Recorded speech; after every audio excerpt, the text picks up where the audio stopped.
তো হ্যালো বন্ধুরা, সকলেই কেমন আছেন? তো আশা করি সকলেই ভালো আছেন। তো আবারও কিন্তু আপনাদের মাঝে একটি ব্লগ ভিডিও আপনাদের মাঝে উপহার দিতে আসলাম।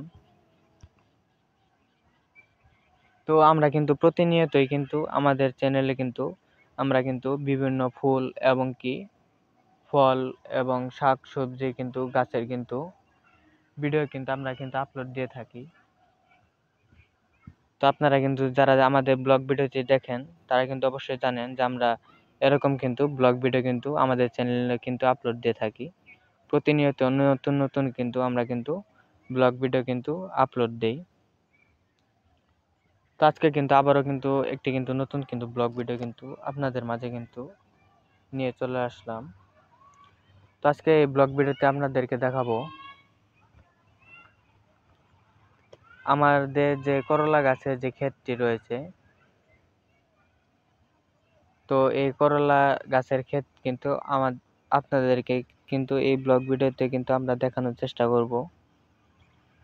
তো আমরা একে গ্রাম্য ভাষায় করলা বলে থাকি। তো এই করলা গাছটি আমরা প্রতিবারই আমাদের খেতে চাষাবাদ করি। কারণ হচ্ছে এই করলাটি খেতে খুবই সুস্বাদু। তো শরীরের জন্য এই সবজিটি খুবই উপকারী।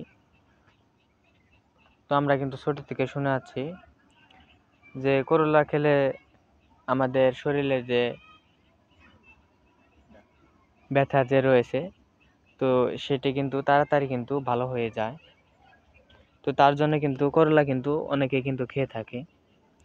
এবং আপনাদেরকে যদি দেখাই, এখানে দেখতে পারবেন অনেক গাছে ফুল ধরেছে করলার, এবং নিচে অনেকগুলো করলাও ধরেছে। এই যে দেখতে পাচ্ছেন, এটাকে আমাদের গ্রাম্য ভাষা আমরা করলা বলে থাকি। আরো ধরেছে, এই যে দেখতে পাচ্ছেন।